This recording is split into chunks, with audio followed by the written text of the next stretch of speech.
ਸਤਿ ਸ਼੍ਰੀ ਅਕਾਲ। ਤੁਸੀਂ ਜੁੜੇ ਹੋਏ ਹੋ ਪੰਜਾਬੀ ਰੇਡੀਓ USA ਦੇ ਨਾਲ ਤੇ ਮੈਂ ਹਾਂ ਪ੍ਰਵੀਨ ਸ਼ਰਮਾ ਲੈ ਕੇ ਹਾਜ਼ਰ ਹਾਂ ਪ੍ਰੋਗਰਾਮ ਖਬਰ ਤੇ ਨਜ਼ਰ। ਖਬਰ ਤੇ ਨਜ਼ਰ ਪ੍ਰੋਗਰਾਮ ਦੇ ਵਿੱਚ ਕਈ ਅਹਿਮ ਤੇ ਕਈ ਖਾਸ ਖਬਰਾਂ ਨੂੰ ਲੈ ਕੇ ਚਰਚਾ ਕਰਨ ਦੇ ਲਈ ਜੁੜ ਚੁੱਕੇ ਨੇ ਪੰਜਾਬ ਤੋਂ ਸੀਨੀਅਰ ਪੱਤਰਕਾਰ ਦੀਪਕ ਸ਼ਰਮਾ ਚਨਾਰਥਲ ਜੀ। ਸ਼ਰਮਾ ਸਤਿ ਸ਼੍ਰੀ ਅਕਾਲ, ਸਵਾਗਤ ਹੈ ਜੀ ਪੰਜਾਬੀ ਰੇਡੀਓ USA ਤੇ। ਸਤਿ ਸ਼੍ਰੀ ਅਕਾਲ ਪ੍ਰਵੀਨ ਜੀ, ਸਾਰੇ ਦਰਸ਼ਕਾਂ ਨੂੰ ਸਰੋਤਿਆਂ ਨੂੰ ਪਿਆਰ ਭਰੀ ਸਤਿ ਸ਼੍ਰੀ ਅਕਾਲ ਜੀ। ਅੱਗੇ ਵਧਣ ਤੋਂ ਪਹਿਲਾਂ ਧੰਨਵਾਦ ਕਰਦੇ ਚੱਲੀਏ ਸਪਾਂਸਰਸ ਦਾ, ਜਿਹੜੇ ਜ਼ਰੀਆ ਬਣਦੇ ਨੇ ਇਹਨਾਂ ਪ੍ਰੋਗਰਾਮਾਂ ਨੂੰ ਤੁਹਾਡੇ ਤੱਕ ਪਹੁੰਚਾਉਣ ਦੇ ਲਈ। ਖਾਲਸਾ ਇੰਸ਼ੋਰੈਂਸ ਏਜੰਸੀ ਵਾਲੇ, ਜਿਨ੍ਹਾਂ ਤੋਂ ਤੁਸੀਂ ਹਰ ਤਰੀਕੇ ਦੀ ਇੰਸ਼ੋਰੈਂਸ ਲੈ ਸਕਦੇ ਹੋ। ਇੰਸ਼ੋਰੈਂਸ ਬਾਰੇ ਪਤਾ ਕਰਨ ਦੇ ਲਈ ਇਹਨਾਂ ਦਾ ਨੰਬਰ ਹੈ 4082722500।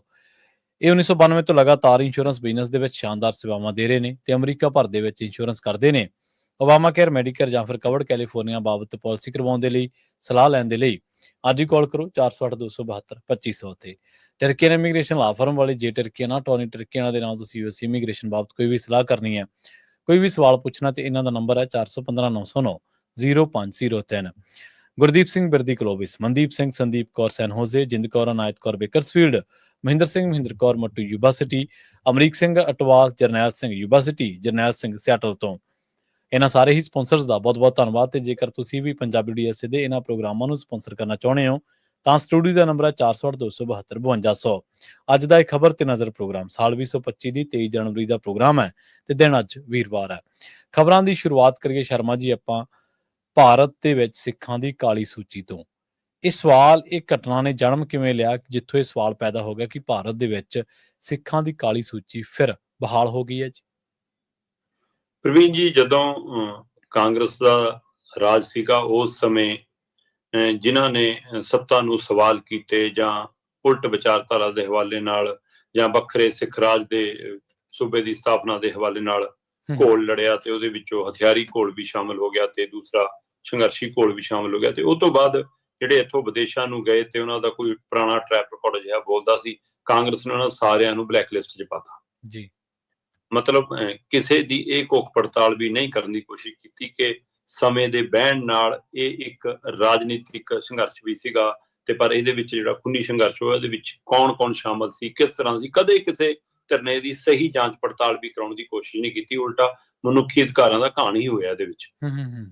ਕਾਂਗਰਸ ਨੇ ਤਾਂ ਜੋ ਕਾਰਾ ਕੀਤਾ ਜੀ। ਉਹ ਤੋਂ ਬਾਅਦ ਦੀਆਂ ਜਿਹੜੀਆਂ ਸਰਕਾਰਾਂ ਆਈਆਂ ਜਿਹਦੇ ਵਿੱਚ ਸਾਡਾ ਸ਼੍ਰੋਮਣੀ ਅਕਾਲੀ ਦਲ ਵੀ ਵੱਡਾ ਉਹਨਾਂ ਨਾਲ ਭਾਈਵਾਲ ਰਿਹਾ, ਤਦ ਵੀ ਕਦੇ ਇਸ ਮਸਲਿਆਂ ਦਾ ਸੱਚ ਜਾਣਨ ਦੀ ਕੋਸ਼ਿਸ਼ ਜਾਂ ਇਨਸਾਫ ਦਿਵਾਉਣ ਦੀ ਕੋਸ਼ਿਸ਼, ਚਾਹੇ ਜਿਹੜੀ ਮਰਜ਼ੀ ਧਿਰ, ਚਾਹੇ ਜਿਹੜੀ ਸ਼ਿਕਾਰ ਹੋਈ, ਚਾਹੇ ਜਿਹਨੇ ਸ਼ਿਕਾਰ ਕੀਤਾ, ਚਾਹੇ ਸੱਤਾ ਨੇ ਸ਼ਿਕਾਰ ਕੀਤਾ ਤੇ ਚਾਹੇ ਕਿਸੇ ਨੇ, ਸੋ ਕਿਸੇ ਪਾਸਿਓਂ ਵੀ ਕਿਸੇ ਕੰਨੀ ਤੋਂ ਵੀ ਕੋਈ ਸੱਚ ਸਾਹਮਣੇ ਲਿਆਉਣ ਦੀ ਕਦੇ ਕੋਸ਼ਿਸ਼ ਨਹੀਂ ਹੋਈ ਜੀ।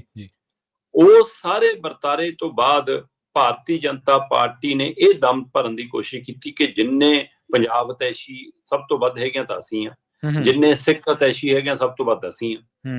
ਤੇ ਪਰ ਸਮੇਂ ਦੀਆਂ ਕੁਝ ਘਟਨਾਵਾਂ ਇਹ ਸੱਚ ਸਾਹਮਣੇ ਲਿਆਉਂਦੀਆਂ ਰਹੀਆਂ ਕਿ ਇਹਨਾਂ ਦੇ ਜਿਹੜੇ ਮਖੌਟੇ ਪਾਏ ਨੇ ਉਹ ਨਾ ਦੇਖੋ, ਮਖੌਟਿਆਂ ਪਿੱਛੇ ਜਿਹੜੇ ਚਿਹਰੇ ਨੇ ਉਹ ਵੀ ਪਛਾਣੋ, ਉਹ ਕਾਂਗਰਸ ਔਰ ਇਹਨਾਂ ਦੇ ਚਿਹਰਿਆਂ 'ਚ ਕੋਈ ਬਾਹਲਾ ਫਰਕ ਨਹੀਂ ਹੈਗਾ ਜੀ। ਸੋ ਜਦੋਂ ਇਸ ਹਵਾਲੇ ਨਾਲ ਅਗਾਂਹ ਵਧਣਾ ਹੋਵੇ ਤਾਂ ਤਾਜ਼ੀ ਘਟਨਾ ਇੱਕ ਅਜਿਹੀ ਹੈ ਕਿ ਕੈਨੇਡੀਅਨ ਇੱਕ ਪੰਜਾਬ ਦੇ ਸਿੱਖ ਬਜ਼ੁਰਗ NRI ਨੂੰ 36 ਘੰਟੇ ਅੰਮ੍ਰਿਤਸਰ ਦੇ ਏਅਰਪੋਰਟ ਤੇ ਕਮਰੇ 'ਚ ਕੈਦ ਰੱਖਿਆ ਜੀ। ਅਸਲ ਦੇ ਵਿੱਚ ਤਾਂ ਜਿਸ ਦਿਨ ਤੋਂ ਜਸਟਿਨ ਟਰੂਡੋ ਨਾਲ ਮਤਲਬ ਰਿਸ਼ਤੇ ਭਾਰਤ ਸਰਕਾਰ ਦੇ ਤਣਾਤਣੀ ਵਾਲੇ ਹੋਏ, ਉਹ ਤੋਂ ਨਿੱਜਰ ਕਤਲਕਾਂਡ ਵਾਲੀ ਘਟਨਾ ਤੋਂ ਬਾਅਦ ਤਾਂ ਮਤਲਬ ਜਿਵੇਂ ਡਿਪਲੋਮੈਟਿਕ ਦੂਸਰੇ ਦੇ ਕੱਢਣ ਤੋਰਨ ਵਾਲਾ ਵਰਤਾਰਾ ਵਾਪਰਿਆ। ਉਸ ਤੋਂ ਬਾਅਦ ਵੀਜ਼ਿਆਂ ਤੇ ਰੋਕ ਲੱਗਣ ਵਾਲੀ ਪ੍ਰਕਿਰਿਆ ਇੱਕ ਪਾਸੇ ਸੀ, ਤੰਗ ਪਰੇਸ਼ਾਨ ਕਰਨ ਵਾਲੀ ਇੱਕ ਪਾਸੇ ਸੀ। ਪਰ ਉਸ ਤੋਂ ਬਾਅਦ ਕੈਨੇਡਾ ਤੋਂ ਜਿਹੜੇ ਪੰਜਾਬੀ ਪਰਿਵਾਰ ਆਉਂਦੇ ਸੀ, ਖਾਸ ਕਰ ਸਿੱਖ ਪੰਜਾਬੀ ਪਰਿਵਾਰ ਆਉਂਦੇ ਸੀ, ਉਹਨਾਂ ਦੀ ਪੁੱਛਗਿੱਛ ਵਧਾ ਦਿੱਤੀ ਗਈ, ਉਹੀ ਉਹਨਾਂ ਨੂੰ ਪਰੇਸ਼ਾਨੀ ਖੱਜਲ ਖੁਆਰੀ ਵਧਾ ਦਿੱਤੀ ਗਈ।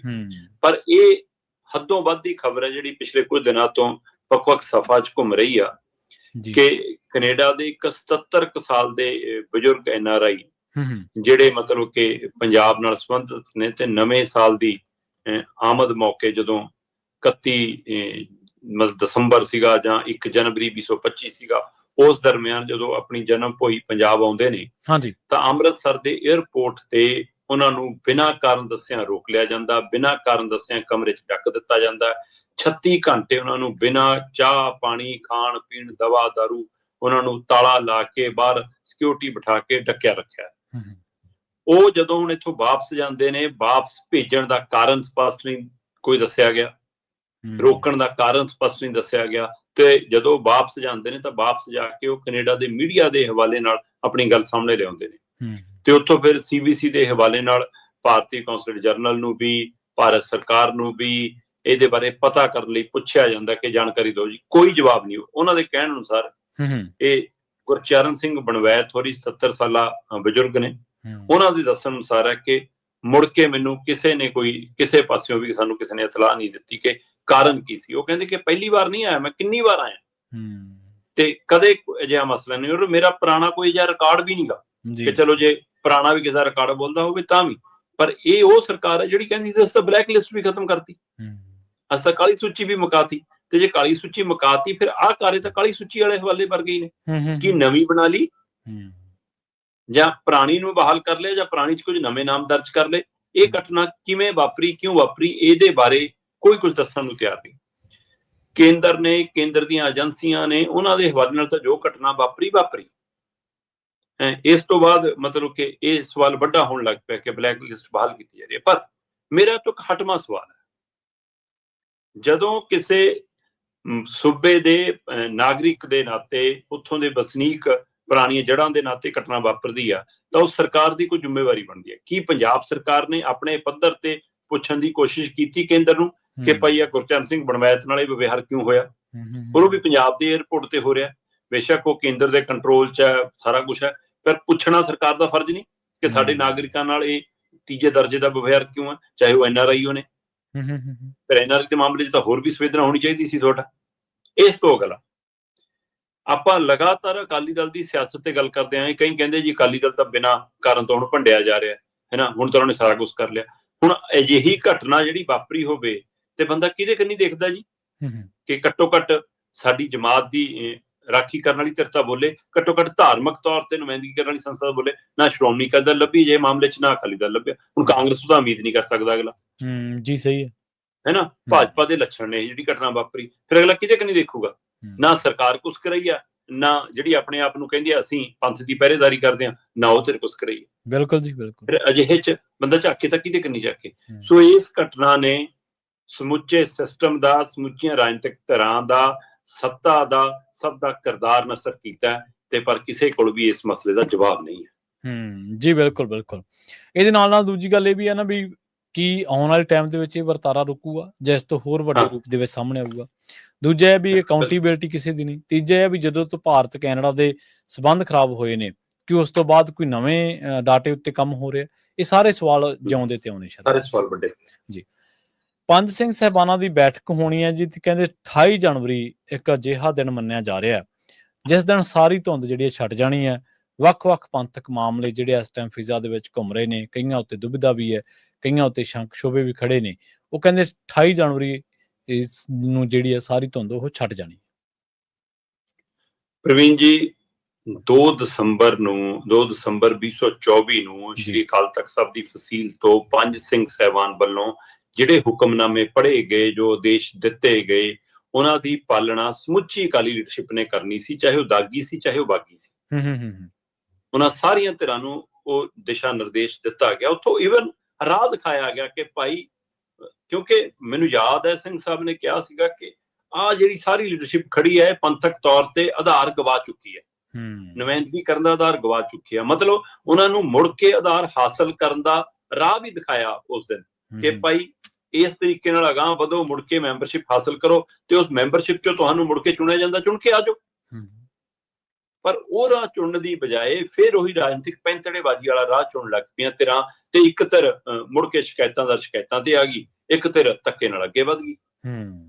ਇਹ ਸਾਰੇ ਵਰਤਾਰੇ 'ਚ ਲੈ ਦੇ ਕੇ ਕੱਲੇ ਗਿਆਨੀ ਰਘਵੀਰ ਸਿੰਘ ਚਰਚਾ ਚਾਹੁੰਦੇ ਰਹੇ, ਕਿਉਂਕਿ ਜਿਹੜੇ ਫੈਸਲੇ ਪੰਜ ਸਿੰਘ ਸਾਹਿਬਾਨ ਨੇ ਲਏ ਸੀ ਉਹਨਾਂ ਦੇ ਵਿੱਚੋਂ ਸਿੱਧੀ ਪਹੁੰਚ ਅਪਰੋਚ ਸ਼ਿਕਾਇਤ ਕਰਨ ਵਾਲੀ ਧਿਰ ਵੀ, ਮਸਲਾ ਹੱਲ ਕਰਾਉਣ ਵਾਲੀ ਧਿਰ ਵੀ, ਹਾਮੀ ਭਰਾਉਣ ਵਾਲੀ ਧਿਰ ਵੀ, ਮਨਾਉਣ ਵਾਲੀ ਧਿਰ ਵੀ, ਸਮਾਂ ਵਧਾਉਣ ਵਾਲੀ ਧਿਰ ਵੀ, ਹਰ ਪਹਿਲੂ ਤੇ ਉਹ ਜੱਦਾ ਰਘਵੀਰ ਸਿੰਘ ਨੂੰ ਲੈ ਦੇ ਕੇ ਗੱਲ ਕਰਦੀ ਰਹੀ ਕਿ ਅਸੀਂ ਚਾਹਿਆ ਜੀ, ਮਿਲਿਆ ਜੀ, ਮਨਾ ਲਏ ਜੀ, ਮੰਨ ਗਏ ਜੀ, ਉਹਨਾਂ ਨੇ ਹਾਮੀ ਭਰਤੀ ਜੀ।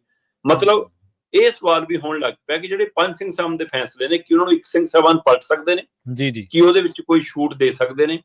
ਸੋ ਸਿੰਘ ਸਾਹਿਬ ਵੀ ਨਿਸ਼ਾਨੇ ਤੇ ਆਉਣ ਲੱਗ ਪਏ ਤੇ ਇਹ ਵੀ ਆਉਣ ਲੱਗ ਪਿਆ ਗਿਆਨੀ ਹਰਪ੍ਰੀਤ ਸਿੰਘ ਨੂੰ ਸ਼ਾਸਨ ਤਹਿਤ ਲਾਂਭੇ ਕਰਤਾ ਜੀ, ਇਸ ਲਈ ਇਹ ਨਰਮ ਰੱਖਦੇ ਨੇ, ਇਹ ਅਕਾਲੀ ਦਲ ਨਾਲ ਮਤਲਬ ਕਿ ਉਸ ਤਰ੍ਹਾਂ ਨਿਭ ਸਕਦੇ ਨੇ, ਇਸ ਲਈ ਕਹਿੰਦੇ ਜੀ ਕੁਝ ਵੀ ਸੈਟਿੰਗ ਹੋ ਸਕਦੀ ਹੈ। ਜਦੋਂ ਇਹ ਗੱਲਾਂ ਆਈਆਂ ਤਾਂ ਇੱਕ ਵਾਰ ਫਿਰ ਸਿੰਘ ਸਾਹਿਬਾਨ ਨੇ ਵੀ ਸੁਚੇਤ ਹੁੰਦਿਆਂ ਮੈਨੂੰ ਪਤਾ ਲੱਗਾ ਕਿ ਜਿਸ ਦਿਨ ਧਾਮੀ ਹੋਰੀ ਬਡਾਲਾ ਹੋਰੀ ਮਿਲ ਕੇ ਵੀ ਆਏ, ਹਾਂਜੀ ਉਸ ਦਿਨ ਵੀ ਉਹਨਾਂ ਨੇ ਕਿਹਾ ਕਿ ਭਾਈ ਆਹ ਅਕਾਲੀ ਦਲ ਵਾਲੀ ਬਾਦਲ ਧਿਰ ਨੇ ਤਾਂ ਚਾਹੇ ਮਤਲਬ ਕਿ ਵੋਟਰਾਂ ਛੋਟਰਾਂ ਸਮਰਥਕਾਂ ਤੋਂ ਹੀ ਹੱਥ ਖੜੇ ਕਰਾ ਲਏ, ਉਹਨਾਂ ਨੇ ਤਾਂ ਆਪਣੀ ਸ਼ਕਤੀ ਦਿਖਾਉਣੀ ਸ਼ੁਰੂ ਕਰ ਲਈ, ਤੁਸੀਂ ਰੋਜ਼ ਸਾਡੇ ਕੋਲ ਨੂੰ ਆ ਜਾਂਦੇ ਹੋ, ਅਸੀਂ ਤਾਂ ਫੈਸਲਾ ਸੁਣਾਇਆ ਹੋਇਆ, ਤੁਸੀਂ ਵੀ ਕੋਈ ਆਪਣਾ ਕੱਟ-ਕੁੱਟ ਕਰਕੇ ਦੱਸੋ ਨਾ, ਤੁਸੀਂ ਵੀ ਕੋਈ ਕਿਸੇ ਦੱਸੋ ਸੀ ਤੁਹਾਡੇ ਨਾਲ ਕੋਈ ਹੈ ਵੀ ਹੈ ਕਿ ਤੁਸੀਂ ਉੱਥੇ ਹੀ ਉਵੇਂ ਫਿਰ ਜਾਂਦੇ ਰੋਜ਼ ਸ਼ਿਕਾਇਤਾਂ ਲੈ ਕੇ, ਕਹਿੰਦੇ ਇਹੀ ਜੀ ਵੀ ਕੋਈ ਗੱਲਬਾਤ ਹੋਈ।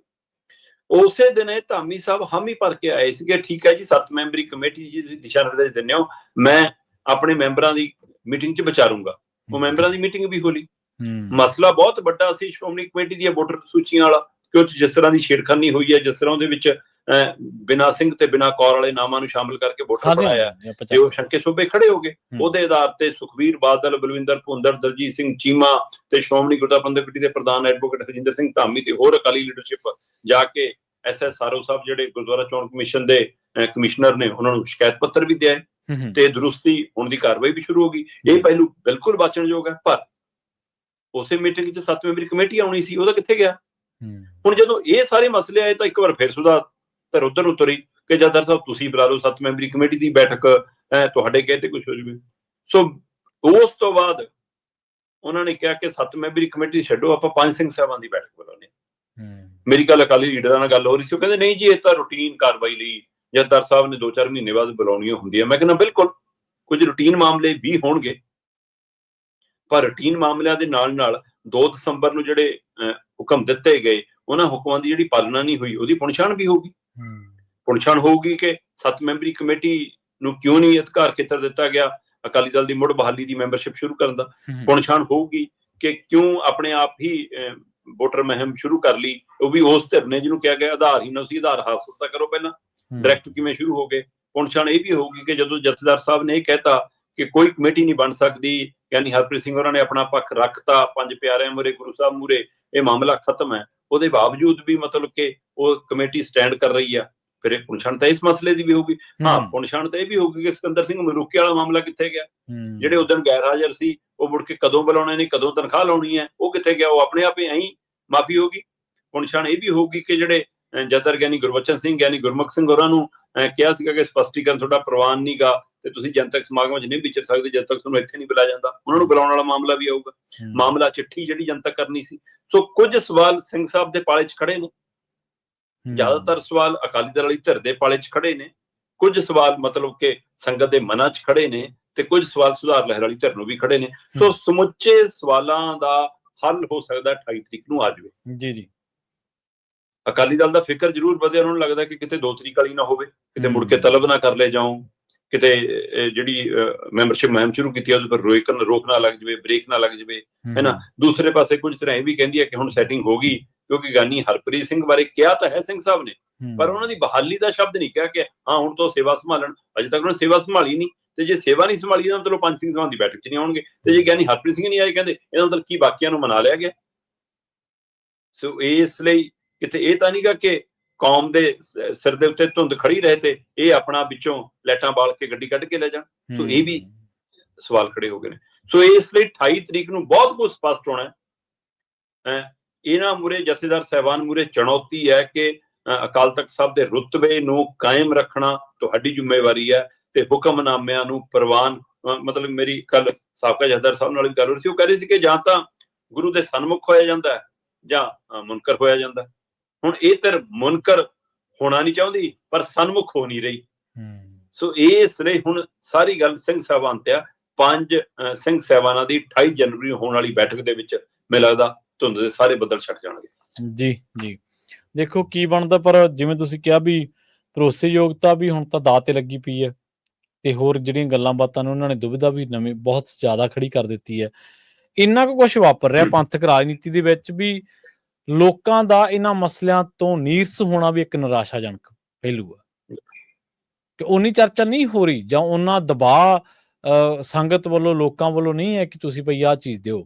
ਉਹਦਾ ਠੀਕ ਹੈ ਕਿ ਮੀਡੀਆ ਦੇ ਵਿੱਚ ਗੱਲਾਂ ਆਉਂਦੀਆਂ ਨੇ, ਉਸ ਤੋਂ ਬਾਅਦ ਲੋਕ ਚਰਚਾ ਕਰਦੇ ਨੇ, ਲੋਕਾਂ ਦੇ ਡਰ ਖੋਣੇ ਕਈ ਚੀਜ਼ਾਂ ਤਾਂ ਹਲੇ ਭੇਤ ਬਰਕਰਾਰ ਨੇ, ਨਹੀਂ ਤਾਂ ਜਿੱਦੇ ਵੀ ਚੱਕਿਆ ਗਿਆ ਤੇ ਸ਼ਾਇਦ ਇਹ ਵੀ ਆਹ ਵੀ ਚੀਜ਼ਾਂ ਨਾ ਰਹਿਣਗੀਆਂ ਉੱਥੇ ਨਾ ਰਹਿਣ।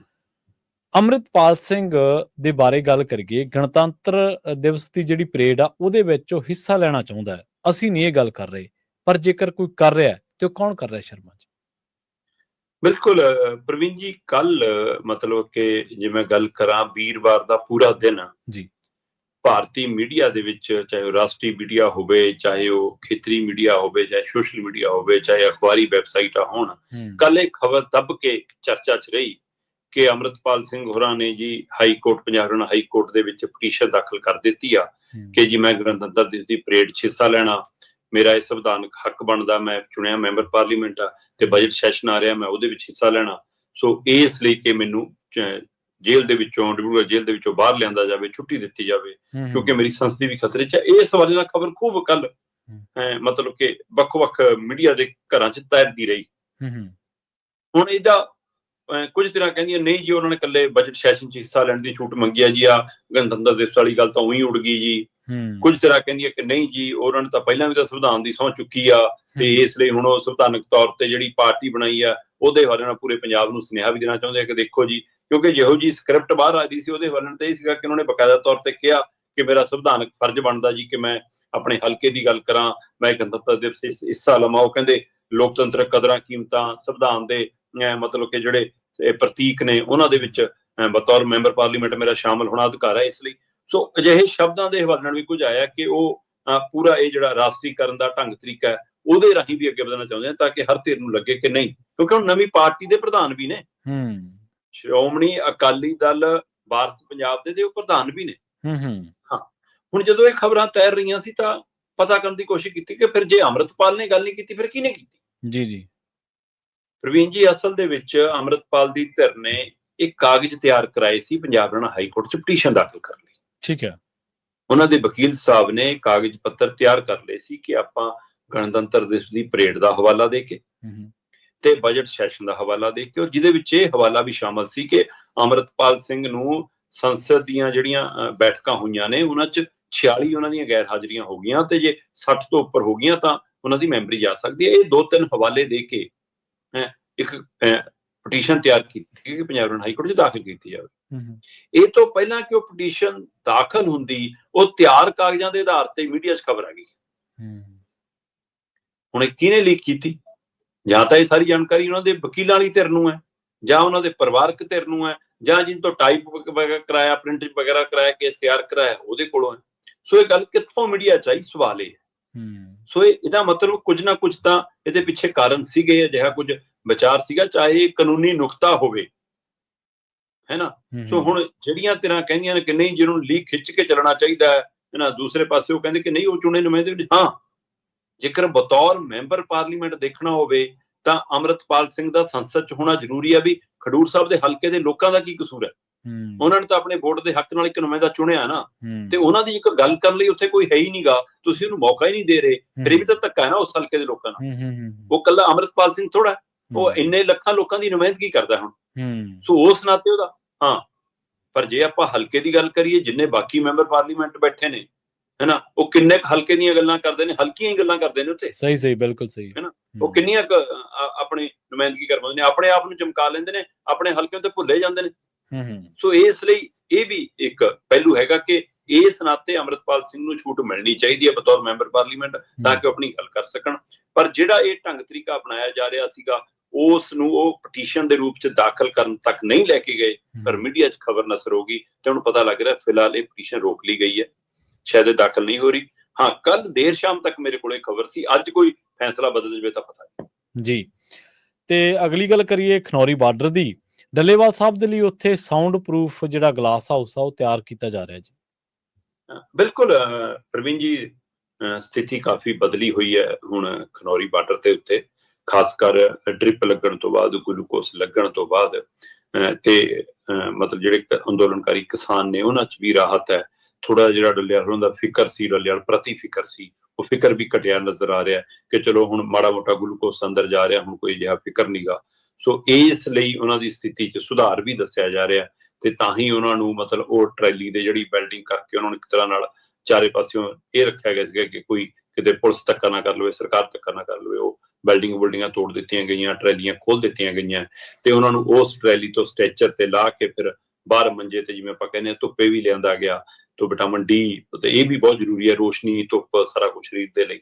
ਸੋ ਫਿਰ ਉਸ ਤੋਂ ਬਾਅਦ ਉਹਨਾਂ ਨੂੰ ਕੱਲ ਆਧੁਨਿਕ ਮਾਡਰਨ ਜਿਹੜੀ ਟਰੈਲੀਆਂ ਅੱਜ ਕੱਲ ਆਪਾਂ ਦਿੱਲੀ ਕਿਸਾਨ ਅੰਦੋਲਨ 'ਚ ਵੀ ਦੇਖੀਆਂ, ਉਹਨਾਂ ਟਰਾਲੀਆਂ 'ਚ ਇੱਕ ਸ਼ਿਫਟ ਕੀਤਾ ਗਿਆ, ਕਿਉਂਕਿ ਅਗਲੇ 3-4 ਦਿਨਾਂ 'ਚ ਉਹਨਾਂ ਦੇ ਲਈ ਗਲਾਸ ਹਾਊਸ ਤਿਆਰ ਹੋ ਰਿਹਾ ਜੀ। ਇੱਕ ਕੱਚ ਦਾ ਕਮਰਾ ਤਿਆਰ ਕੀਤਾ ਜਾ ਰਿਹਾ ਹੈ, ਜਿਸ ਕਮਰੇ ਦੇ ਵਿੱਚ ਬਕਾਇਦਾ ਤੌਰ ਤੇ ਮਿੰਨੀ ਹਸਪਤਾਲ ਵੀ ਹੋਏਗਾ, ਬਕਾਇਦਾ ਤੌਰ ਤੇ ਅਟੈਚ ਬਾਥਰੂਮ ਦਾ ਪ੍ਰਬੰਧ ਵੀ ਹੋਏਗਾ, ਬਕਾਇਦਾ ਤੌਰ ਤੇ ਉਹਨੂੰ ਸਾਊਂਡ ਪ੍ਰੂਫ ਰੱਖਿਆ ਜਾਏਗਾ, ਔਰ ਮਤਲਬ ਜਦੋਂ ਲੋੜ ਹੈ ਪਰਦੇ ਕਰ ਲਓ, ਜਦੋਂ ਲੋੜ ਹੈ ਪਰਦੇ ਹਟਾ ਲਓ, ਤੇ ਧੁੱਪ ਰੋਸ਼ਨੀ ਦਾ ਸਿੱਧਾ ਪ੍ਰਬੰਧ ਹੋਏਗਾ। ਔਰ ਜਿਸ ਤਰ੍ਹਾਂ ਉਹਨਾਂ ਨੂੰ ਬਾਹਰ ਲਿਆ ਕੇ ਉੱਥੇ ਕੱਚ ਦਾ ਗਲਾਸ ਦਾ ਰੂਮ ਬਣਾਉਣ ਦੀ ਤਿਆਰ ਕੀਤੀ ਜਾ ਰਹੀ ਆ, ਉਹਦੇ ਵਰਨਾ ਇਹ ਹੈ ਕਿ ਉਹ ਜਿੰਨੇ ਵੀ ਲੋਕ ਚਾਹਣ ਉਹਨਾਂ ਨੂੰ ਹੁਣ ਦੇਖ ਸਕਣਗੇ, ਚਲੋ ਬਿਨਾਂ ਨੇੜੇ ਜਾਇਆ, ਬਿਨਾਂ ਉਹਨਾਂ ਦੇ ਸਰੀਰ ਤੌਰ ਤੇ ਨੇੜੇ ਜਾਇਆ, ਉਹਦੇ ਗਲਾਸ ਦੇ ਅੰਦਰੋਂ, ਜਾਂ ਉਹ ਵੀ ਹੁਣ ਅੰਦੋਲਨਕਾਰੀ ਕਿਸਾਨਾਂ ਨੂੰ ਉੱਥੋਂ ਦੇਖ ਸਕਣਗੇ, ਤੇ ਅੰਦਰੋਂ ਜੇ ਕੋਈ ਸੰਬੋਧਨ ਕਰਨਾ ਚਾਹਣ, ਕਹਿਣਾ ਚਾਹਣ ਤਾਂ ਬਾਹਰ ਉਹ ਸਾਊਂਡ ਦੇ ਰੂਪ ਸੁਣਾਈ ਦਊਗਾ। ਸੋ ਇਸ ਲਈ ਉਹ ਰਾਬਤਾ ਬਣਾਉਣ ਦੇ ਹਵਾਲੇ ਨਾਲ ਵੀ, ਔਰ ਧੁੱਪ ਰੋਸ਼ਨੀ ਦੇ ਹਵਾਲੇ ਨਾਲ ਵੀ, ਔਰ ਮੈਡੀਕਲ ਤੌਰ ਤੇ ਉਹ ਥਾਂ, ਉਹ ਸਾਰਾ ਮਾਹੌਲ ਸਾਫ਼ ਸੁਥਰਾ ਰੱਖਣ ਦੇ ਹਵਾਲੇ ਨਾਲ ਵੀ, ਸਰੀਰਕ ਸਮਰੱਥਾ ਨੂੰ ਵਧਾਉਣ ਦੇ ਹਵਾਲੇ ਨਾਲ ਵੀ ਇਹ ਪ੍ਰਬੰਧ ਕੀਤੇ ਜਾ ਰਹੇ ਨੇ। ਜੀ। ਪਰ ਕੁਝ ਧਿਰਾਂ ਇਹਨੂੰ ਇਸ ਨਜ਼ਰੀਏ ਤੋਂ ਵੀ ਦੇਖਦੀਆਂ ਨੇ ਕਿ ਹੁਣ ਮੁੱਦਿਆਂ ਦੀ ਚਰਚਾ ਤਾਂ ਨਹੀਂ ਹੁੰਦੀ, ਪਰ ਬਾਰਡਰ ਤਾਂ ਚਰਚਾ 'ਚ ਰਵੇ, ਹੈਨਾ। ਤੇ ਹੁਣ ਜਿੱਦਣ ਦਾ ਡ੍ਰਿਪ ਲੱਗਿਆ ਉਦਣ ਦਾ ਲੋਕਾਂ ਦਾ ਰੁੱਖ ਵੀ ਖਨੌਰੀ ਨੂੰ ਘਟ ਗਿਆ ਥੋੜਾ ਜਿਹਾ, ਇਸ ਲਈ ਹੋ ਸਕਦਾ ਕੱਚ ਦੇ ਗਲਾਸ 'ਚ ਰੱਖਣ ਤੋਂ ਬਾਅਦ ਹੀ ਲੋਕ ਦੇਖਣੇ ਆਉਣ ਲੱਗ ਜਾਣ। ਇਹ ਵੀ ਕੁਝ ਚਰਚਾਵਾਂ ਚੱਲੀ ਜਾਂਦੀਆਂ ਨੇ। ਜੋ ਵੀ ਹੋਵੇ, ਉਹਨਾਂ ਦਾ ਸਿਰੜ ਹੈ ਕਿ ਅੱਜ 60ਵੇਂ ਦਿਨ ਦੇ ਵਿੱਚ ਮਰਨ ਵਰਤ ਸ਼ਾਮਲ ਹੋ ਗਿਆ, 60ਵੇਂ ਦਿਨ 'ਚ ਦਾਖਲ ਹੋ ਗਿਆ, ਤੇ ਪਰ ਡ੍ਰਿਪ ਵੀ ਹੁਣ ਲਗਾਤਾਰ ਨਾਲ ਚੱਲ ਰਹੀ ਹੈ। ਇਸ ਲਈ ਮੈਡੀਕਲ ਟੀਮਾਂ ਵੀ ਪੂਰੀ ਨਜ਼ਰ ਰੱਖ ਰਹੀਆਂ ਨੇ, ਤੇ 26 ਤਰੀਕ ਨੂੰ 12:30 ਤੋਂ ਲੈ ਕੇ 1:30 ਵਜੇ ਤੱਕ ਪੰਜਾਬ ਸਣੇ ਦੇਸ਼ ਭਰ 'ਚ ਟਰੈਕਟਰ ਮਾਰਚ ਹੋਣਾ ਸਾਰੀਆਂ ਧਿਰਾਂ ਵੱਲੋਂ, ਤੇ ਉਹ ਚਾਹੇ ਮਾਲ ਹੋਣ, ਚਾਹੇ ਸਾਈਲੋ ਹੋਣ, ਚਾਹੇ ਬੀਜੇਪੀ ਦੇ ਦਫ਼ਤਰ ਹੋਣ ਉਹਨਾਂ ਦੇ, ਚਾਹੇ ਟੋਲ ਪਲਾਜ਼ੇ ਹੋਣ, ਉਹਨਾਂ ਸਾਰਿਆਂ ਦੇ ਉੱਤੇ 12:30 ਤੋਂ 1:30 ਵਜੇ ਤੱਕ 1 ਘੰਟੇ ਦਾ ਦੇਸ਼ ਭਰ 'ਚ 26 ਜਨਵਰੀ ਨੂੰ ਟਰੈਕਟਰ ਮਾਰਚ ਵੀ ਹੋਣਾ, ਉਹਦੀ ਵੀ ਤਿਆਰੀ ਪੂਰੀ ਨਜ਼ਰ ਆ ਰਹੀ ਹੈ। ਜੀ ਤੇ ਜਾਂਦੇ ਜਾਂਦੇ ਗੱਲ ਕਰੀਏ ਸ਼ਰਮਾ ਜੀ, ਦਿੱਲੀ ਵਿਧਾਨ ਸਭਾ ਚੋਣਾਂ ਦੀ, ਇਹਨਾਂ ਚੋਣਾਂ ਦੇ ਵਿੱਚ ਹੁਣ ਕਹਿੰਦੇ ਮੁੱਖ ਮੰਤਰੀ ਮਾਨ ਸਾਹਿਬ ਦੀ ਪਤਨੀ ਵੀ ਪ੍ਰਚਾਰ ਕਰ ਰਹੇ ਨੇ ਤੇ ਘਰ ਘਰ ਜਾ ਕੇ ਵੋਟਾਂ ਮੰਗ ਰਹੇ ਨੇ ਜੀ। ਬਿਲਕੁਲ ਜੀ, ਜਦੋਂ ਇਹ ਡਰ ਹੋਵੇ ਕਿ ਕਿਤੇ ਮਾਨ ਸਾਹਿਬ ਦੀ ਕੁਰਸੀ ਨਾ ਚੱਲ ਜਾਵੇ, ਫਿਰ ਤਾਂ ਉਤਰਨਾ ਹੀ ਪੈਂਦਾ ਸਾਰੇ ਪਰਿਵਾਰ ਨੂੰ ਮੈਦਾਨ 'ਚ। ਸੋ ਪਰ ਮੁੱਖ ਮੰਤਰੀ ਭਗਵੰਤ ਮਾਨ ਉੱਥੇ ਸਟਾਰ ਪ੍ਰਚਾਰਕ ਨੇ, ਔਰ ਉਹਨਾਂ ਦੀ ਮੰਗ ਬਹੁਤ ਹੈ, ਡਿਮਾਂਡ ਬਹੁਤ ਹੈ ਆਮ ਆਦਮੀ ਪਾਰਟੀ ਦੇ ਵਿੱਚ। ਇਹ ਵੱਖਰੀ ਗੱਲ ਹੈ ਕਿ ਸਾਡੇ ਪੰਜਾਬ ਸੂਬੇ ਤੇ ਲਗਾਤਾਰ ਰਾਜਨੀਤਿਕ ਹਮਲੇ ਹੋ ਰਹੇ ਨੇ, ਤੇ ਮੁੱਖ ਮੰਤਰੀ ਸਾਹਿਬ ਟਵੀਟ ਕਰਕੇ ਇੱਕ ਅੱਧਾ ਬੋਲ ਕੇ ਕੰਮ ਸਾਰ ਲੈਂਦੇ ਨੇ। ਜਿਸ ਤਰ੍ਹਾਂ ਮਤਲਬ ਕਿ ਪਹਿਲਾਂ ਉਧਰ ਹਮਲਾ ਹੋਇਆ ਕਿ ਉਹਨਾਂ ਨੇ ਕਿਹਾ ਪ੍ਰਵੇਸ਼ ਵਰਮਾ ਨੇ ਜਿਹੇ ਬੋਲ ਬੋਲੇ, ਹੈ ਨਾ, ਉਹਨਾਂ ਬੋਲਾਂ ਦੇ ਹਵਾਲੇ ਨਾਲ ਖੂਬ ਚਰਚਾ ਹੋਈ। ਫਿਰ ਉਸ ਤੋਂ ਬਾਅਦ ਮੈਂ ਦੇਖ ਰਿਹਾ ਸੀ ਹਿਮਾਚਲ ਦੇ ਇੱਕ MLA ਨੇ ਬਕਾਇਦਾ ਤੌਰ ਤੇ ਕਿਹਾ ਕਿ ਪੰਜਾਬ ਤੋਂ ਚਿੱਟਾ ਆਉਂਦਾ, ਪੰਜਾਬ ਤੋਂ ਨਸ਼ਾ ਆਉਂਦਾ ਜੀ, ਪੰਜਾਬ ਤੋਂ ਇਹ ਕੁਛ ਆਉਂਦਾ, ਉਹਦੇ ਪੰਜਾਬ ਤੇ ਹਮਲਾ ਹੋਇਆ। ਸੋ ਕਿਤੇ ਨਾ ਕਿਤੇ ਪੰਜਾਬ ਦੇ ਮੁੱਦਿਆਂ ਦੀ ਲੜਾਈ ਜਾਂ ਪੰਜਾਬ ਤੇ ਹੋ ਰਹੇ ਹਮਲਿਆਂ ਦੀ ਲੜਾਈ ਸਰਕਾਰ ਲੜਦੀ ਨਜ਼ਰ ਨਹੀਂ ਆਈ। ਬਿਆਨਬਾਜ਼ੀ ਕਰ ਦੇਣਾ, ਜਵਾਬ ਦੇ ਦੇਣਾ ਛੋਟਾ ਬਹੁਤਾ, ਉਹਨਾਂ ਸਾਰ ਕੇ, ਕਿਉਂਕਿ ਪੂਰਾ ਜ਼ੋਰ ਤਾਂ ਹੁਣ 5 ਫਰਵਰੀ ਲੱਗਿਆ ਹੋਇਆ ਕਿ ਕਿਸੇ ਤਰ੍ਹਾਂ ਕੇਜਰੀਵਾਲ ਦੀ ਸਰਕਾਰ ਬਣ ਜਾਵੇ ਤੇ ਇਹ ਕਹਿਣ ਨੂੰ ਹੋ ਜਾਏ ਕਿ ਅਸੀਂ ਜਿਤਾ ਕੇ ਚੱਲੇ ਹਾਂ।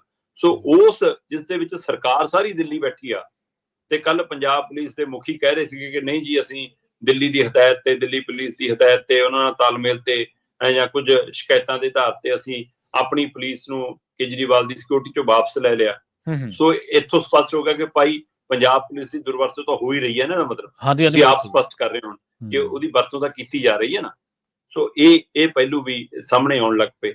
ਪਰ ਜਦੋਂ ਫਿਰ ਪੰਜਾਬ ਸਰਕਾਰ ਮੈਦਾਨ 'ਚ ਉਤਰੀ ਹੋਵੇ, ਜਦੋਂ ਪੰਜਾਬ ਸਰਕਾਰ ਦੀਆਂ ਗੱਡੀਆਂ ਮੈਦਾਨ 'ਚ ਉਤਰੀਆਂ ਹੋਣ, ਮੰਤਰੀ ਸੰਤਰੀ MLA ਚੇਅਰਮੈਨ ਮੁੱਖ ਮੰਤਰੀ ਖੁਦ ਉਤਰਿਆ ਹੋਵੇ, ਫਿਰ ਧਰਮ ਪਤਨੀ ਦਾ ਵੀ ਫਰਜ਼ ਬਣਦਾ। ਔਰ ਇਹ ਤਾਂ ਉਹ ਡਾਕਟਰ ਗੁਰਪ੍ਰੀਤ ਕੌਰ ਹੋਰੀ ਨੇ ਜਿਨ੍ਹਾਂ ਬਾਰੇ ਖੁਦ 8-10 ਮਹੀਨੇ ਪਹਿਲਾਂ ਮੁੱਖ ਮੰਤਰੀ ਸਾਹਿਬ ਨੇ ਇੱਕ ਫੋਟੋ ਪਾ ਕੇ ਕਿਹਾ ਸੀਗਾ ਕਿ ਕਿਸਮਤ ਕਦੋਂ ਤੁਹਾਨੂੰ ਕਿੱਥੋਂ ਕਿੱਥੇ ਲੈ ਜਾਵੇ ਪਤਾ ਨਹੀਂ ਲੱਗਦਾ। ਆਹ ਦੇਖੋ ਵਲੰਟੀਅਰ ਤੋਂ ਮੁੱਖ ਮੰਤਰੀ ਦੀ ਘਰ ਵਾਲੀ ਤੱਕ, ਹੈ ਨਾ। ਸੋ ਇਸ ਲਈ ਉਹ ਤਾਂ ਪਹਿਲਾਂ ਵੀ ਵਲੰਟੀਅਰ ਸੀ, ਤੇ ਇਸ ਲਈ ਦਿੱਲੀ ਚੋਂ ਆਮ ਆਦਮੀ ਪਾਰਟੀ ਦੇ ਵਲੰਟੀਅਰ ਤੋਂ ਹੀ ਉਹਨਾਂ ਦਾ ਕੈਰੀਅਰ ਸ਼ੁਰੂ ਹੋਇਆ, ਤੇ ਦਿੱਲੀ ਦੀਆਂ ਸੜਕਾਂ ਗਲੀਆਂ ਤੋਂ ਤੇ ਲੀਡਰਸ਼ਿਪ ਤੋਂ ਵਾਕਫ ਨੇ, ਤੇ ਹੁਣ ਮੁੱਖ ਮੰਤਰੀ ਸਾਹਿਬ ਉੱਥੇ ਨੇ ਤਾਂ ਉਹ ਵੀ ਉੱਥੇ ਨੇ। ਸੋ ਬਿਲਕੁਲ ਗੱਲ ਦਰੁਸਤ ਹੈ ਜੀ ਕਿ ਮੁੱਖ ਮੰਤਰੀ ਭਗਵੰਤ ਮਾਨ ਹੋਰਾਂ ਦੀ ਧਰਮ ਪਤਨੀ ਡਾਕਟਰ ਗੁਰਪ੍ਰੀਤ ਕੌਰ ਹੋਰਾਂ ਦਾ ਨਾਮ ਸਟਾਰ ਪ੍ਰਚਾਰਕਾਂ 'ਚ ਤਾਂ ਸ਼ਾਮਲ ਨਹੀਂ ਹੈ, ਪਰ ਵੋਟਾਂ ਮੰਗਣ ਵਾਲਿਆਂ 'ਚੋਂ ਸਭ ਤੋਂ ਮੂਹਰੇ ਨੇ। ਦਿੱਲੀ ਦੀਆਂ ਗਲੀ ਮੁਹੱਲਾ ਘਰ ਘਰ ਜਾ ਕੇ, ਖਾਸ ਕਰ ਬੀਬੀਆਂ ਨਾਲ ਤਾਲਮੇਲ ਕਰਕੇ, ਪੰਜਾਬ ਸਰਕਾਰ ਦੇ ਗੁਣਗਾਨ ਗਾ ਕੇ ਵੀ, ਤੇ ਆਹ ਸਾਰਾ ਕੁਝ ਕਰਕੇ ਵੀ ਉਹ ਵੋਟਾਂ ਮੰਗ ਰਹੇ ਨੇ। ਪੰਜਾਬ ਸਰਕਾਰ ਤਾਂ ਪੂਰਾ ਦਮ ਦਿਖਾ ਰਹੀ ਆ। ਪ੍ਰਵੀਨ ਜੀ, ਆਪਾਂ ਕੱਲ ਹੀ ਗੱਲ ਕਰ ਰਹੇ ਸੀਗੇ ਕਿ ਮਹੱਲਾ ਕਲੀਨਿਕਾਂ 242 ਦੇ ਕਰੀਬ ਮਹੱਲਾ ਕਲੀਨਿਕਾਂ ਦੇ ਪੱਟਿਆਂ ਤੋਂ ਮੁੱਖ ਮੰਤਰੀ ਸਾਹਿਬ ਦੀ ਫੋਟੋ ਉਤਰ ਗਈ। ਕੱਲ ਫੋਟੋ ਉਤਰੀ ਹੈ, ਉਹ ਪ੍ਰਕਿਰਿਆ ਜਾਰੀ ਆ, ਤੇ ਕੱਲ ਪੰਜਾਬ ਦੇ ਔਰ ਦਿੱਲੀ ਦੇ ਅਖਬਾਰਾਂ ਦੇ ਵਿੱਚ ਪੂਰੇ ਪੰਨਿਆਂ ਦੇ ਮਹੱਲਾ ਕਲੀਨਿਕਾਂ ਦੇ ਮੁੱਖ ਮੰਤਰੀ ਸਾਹਿਬ ਦੀ ਫੋਟੋ ਵਾਲੇ ਇਸ਼ਤਿਹਾਰ ਸੀ। ਅੱਛਾ। ਸੋ ਇਹ ਇਸ ਲਈ ਆ ਝੂਠ ਸੱਚ ਦਾ ਪ੍ਰਚਾਰ ਵੀ ਨਾਲੋਂ ਨਾਲ ਜਾਰੀ ਹੈ। ਸੋ ਉਸ ਪ੍ਰਚਾਰ ਦੇ ਵਿੱਚ ਧਰਮ ਪਤਨੀ ਆਪਣੀ ਧਰਮ ਪਤਨੀ ਦਾ ਰੋਲ ਨਿਭਾਉਂਦਿਆਂ ਆਮ ਆਦਮੀ ਪਾਰਟੀ ਲਈ ਵੋਟਾਂ ਮੰਗ ਰਹੇ ਨੇ। ਜੀ ਬਿਲਕੁਲ। ਸ਼ਰਮਾ ਜੀ, ਇਹਨਾਂ ਖਾਸ ਖਬਰਾਂ ਤੇ ਖਾਸ ਜਾਣਕਾਰੀਆਂ ਦੇ ਲਈ ਤੁਹਾਡਾ ਬਹੁਤ-ਬਹੁਤ ਧੰਨਵਾਦ ਜੀ। ਬਹੁਤ ਸ਼ੁਕਰੀਆ। ਪ੍ਰੋਗਰਾਮ ਖਬਰ ਤੇ ਨਜ਼ਰ ਨੂੰ ਆਪਾਂ ਇੱਥੇ ਹੀ ਸਮਾਪਤ ਕਰਾਂਗੇ। ਪ੍ਰੋਗਰਾਮ ਦੇ ਵਿੱਚ ਆਪਾਂ ਗੱਲਬਾਤ ਕੀਤੀ ਸੀ, ਕਾਲੀ ਸੂਚੀ ਤੋਂ ਸ਼ੁਰੂ ਕੀਤੀ ਸੀ, ਉਸ ਤੋਂ ਬਾਅਦ ਪੰਥਕ ਜਿਹੜੇ ਮਸਲੇ ਨੇ ਉਹਨਾਂ ਨੂੰ ਵਿਚਾਰਿਆ ਸੀਗਾ, ਸਿੰਘ ਸਾਹਿਬਾਨ ਦੀ ਮੀਟਿੰਗ ਦੇ ਬਾਰੇ ਗੱਲਬਾਤ ਕੀਤੀ ਸੀ, ਅੰਮ੍ਰਿਤਪਾਲ ਸਿੰਘ ਦੀ ਟੀਮ ਦੇ ਬਾਰੇ ਗੱਲਬਾਤ ਕੀਤੀ ਤੇ ਉਸ ਤੋਂ ਬਾਅਦ ਖਨੌਰੀ ਬਾਰਡਰ ਤੇ ਜਿਹੜਾ ਸਾਊਂਡ ਪ੍ਰੂਫ ਗਲਾਸ ਹਾਊਸ ਤਿਆਰ ਹੋ ਰਿਹਾ ਉਹਦੇ ਬਾਰੇ ਤੇ ਅਖੀਰ ਦੇ ਵਿੱਚ ਜਾਂਦੇ ਆਪਾਂ ਦਿੱਲੀ ਚੋਣਾਂ ਦੇ ਬਾਰੇ ਚਰਚਾ ਕੀਤੀ। ਬਹੁਤ-ਬਹੁਤ ਧੰਨਵਾਦ ਸ਼ਰਮਾ ਜੀ ਤੁਹਾਡਾ ਇਹਨਾਂ ਖਾਸ ਜਾਣਕਾਰੀਆਂ ਦੇ ਲਈ। ਬਹੁਤ ਸ਼ੁਕਰੀਆ। ਪ੍ਰੋਗਰਾਮ ਖਬਰ ਤੇ ਨਜ਼ਰ ਨੂੰ ਆਪਾਂ ਇੱਥੇ ਹੀ ਸਮਾਪਤ ਕਰਾਂਗੇ। ਤੁਹਾਡਾ ਸਾਰਿਆਂ ਦਾ ਵੀ ਬਹੁਤ ਧੰਨਵਾਦ। ਸਤਿ ਸ਼੍ਰੀ ਅਕਾਲ। ਜੁੜੇ ਰਹੋ ਪੰਜਾਬੀ ਰੇਡੀਓ USA ਦੇ ਨਾਲ।